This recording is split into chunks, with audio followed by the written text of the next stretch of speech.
Pro-Palestinian demonstrators interrupt President Biden's celebrity-packed fundraising event at Radio City Music Hall. And the Wall Street Journal marks 1 year of reporter Evan Gershkovich being held in a Russian prison. The Morning Rundown starts now. From the Straight Arrow News Studio, bringing the stories that matter to you from across the United States and around the world.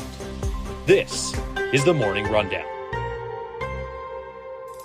Today is Friday, March 29th. Thank you for joining us. I'm Kara Rucker. Last night, President Joe Biden was joined by former presidents Barack Obama and Bill Clinton at a fundraising event in New York City where more than 5,000 people gathered in support of his re-election campaign.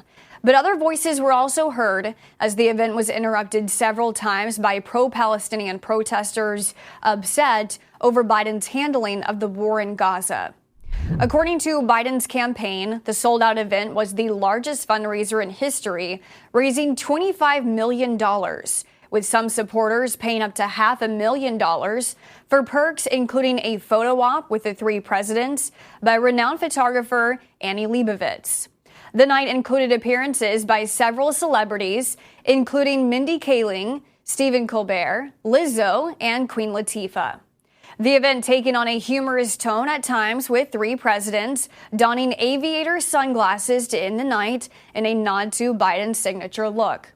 But the three were also faced with the seriousness of world events as protesters shouted at several different moments, some yelling, "Blood is on your hands," referring to the high death toll in Gaza from the war. Protesters also gathered outside Radio City Music Hall, where some clashed with police. All three presidents commented on the ongoing war, saying Biden is continuing to work on a two-state solution and protecting civilian lives in Gaza. Former President Donald Trump, the presumptive Republican nominee, was also in New York on Thursday. Trump attended a wake on Long Island for a New York City police officer who was killed during a traffic stop earlier this week. Our Lauren Taylor has more on Trump's appearance on SAN.com.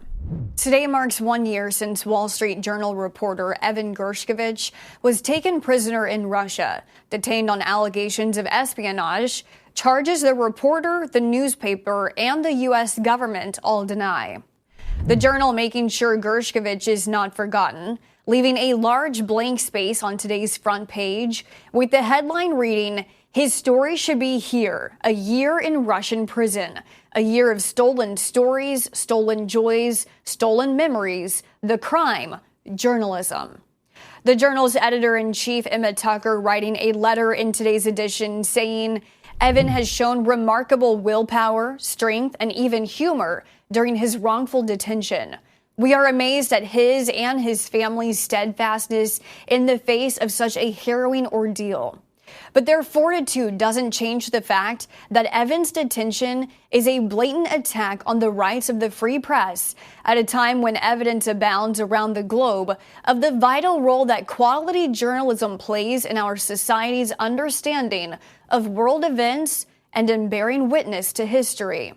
There has not been a trial date set for Gershkovich. The Biden administration has approved $60 million in federal aid to Maryland after Tuesday's deadly collapse of a Baltimore bridge.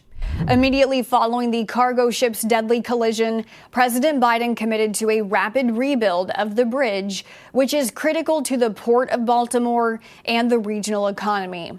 Maryland Governor Wes Moore is focusing on recovery operations and navigating the logistical challenges to reopen the port and restore the vital transportation link.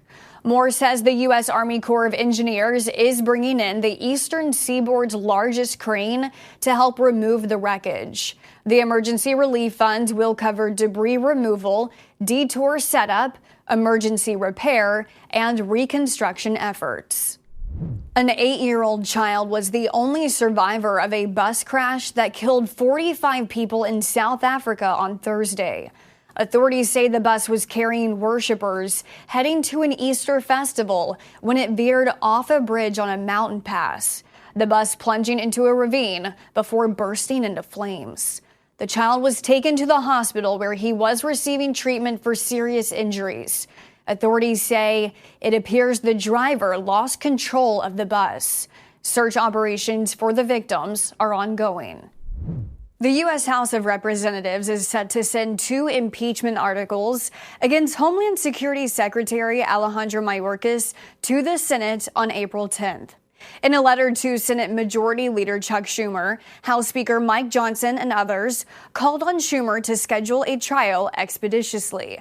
Impeached federal officials face Senate trials to decide on their removal. Last month, the House narrowly impeached Mayorkas on charges of failing to enforce U.S. immigration laws and making false statements to Congress. Mayorkas says he's not responsible for the border crisis, instead pointing to a broken immigration system that Congress has failed to repair. According to Schumer, senators will be sworn in as jurors following the impeachment article's delivery. The House and Senate are currently on a 2-week break. Finally this morning, Philadelphia Eagles lineman Landon Dickerson recently became the highest paid guard in the NFL, signing a record 4-year contract worth $87 million. Earlier this month, he said he'd used some of his earnings on buying a new lawnmower, and this week he proved to be a man of his word. Dickerson posting to Instagram images and videos of him riding his new purchase, which appeared to be one that retails for $15,000. Dickerson and the Eagles opened their season on September 6th in Brazil in the first NFL regular season game to be played in that country, and he'll likely leave the mower at home. These are your top stories for this Friday. Unbiased, straight facts. That's Straight Arrow News. We'll see you back here on Monday. Until then, I'm Kara Rucker. Have a great weekend.